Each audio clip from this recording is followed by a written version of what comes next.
Papaliguan ko muna yung mga alaga ko. Pusa ito. So, pinapaya ko yung water lang. Hot water. Kasi parang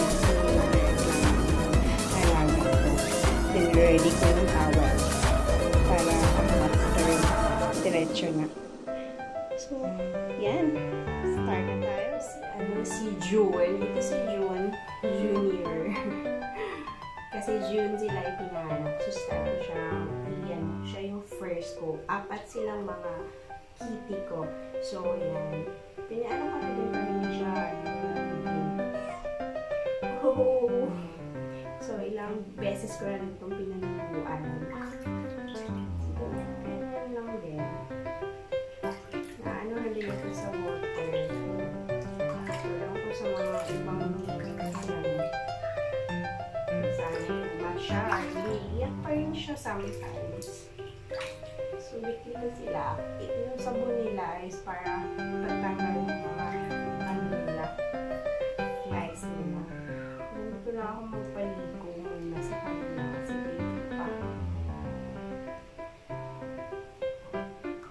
Sinasanay ko kasi silang maligo talaga kasi nasa loob kasi sila ng bahay.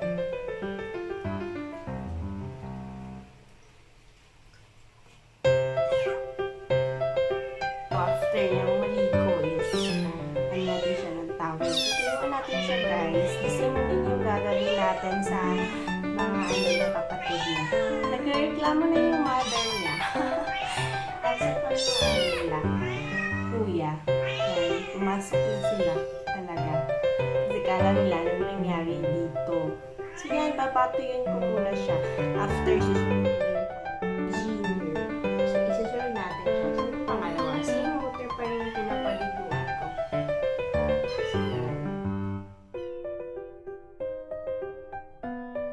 so siya na yung pinaka-ano natin. Ininig. Kasi tapos na tayo dun sa 4 na anak. So ito si Nobi. I adopted her last year. Nakita namin siya sa backyard. Mga 2 months na siguro siya. So walang nag-claim kaya nalagaan ko na. Hindi lang ako nag-baby pa nga kasi parang baby pa siya. So nanganak siya kasi nag-execute tayo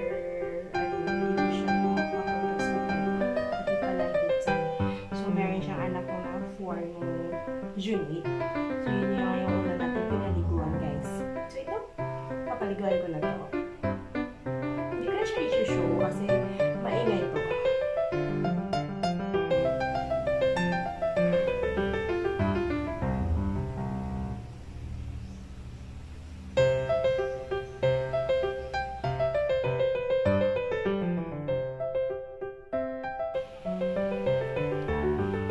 June.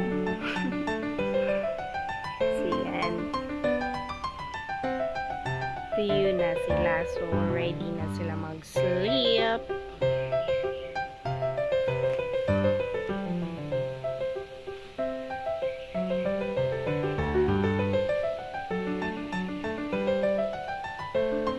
Masarap ang pulo niya after mag-ligo.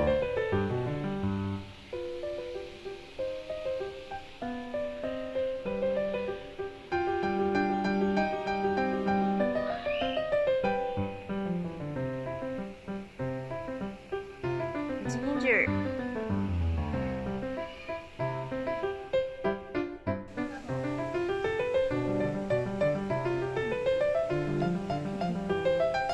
Ayan, today nakapaligo ko ng 6 kong alagang pusa. So yan, matutuyo sila yan sila. So, although pinapunasan ko sila ng towel, hindi pa rin enough kasi na matuyo. Gusto ko siya ng i-blower kasi hindi sila sanay. Maaawa din ako. So, yan.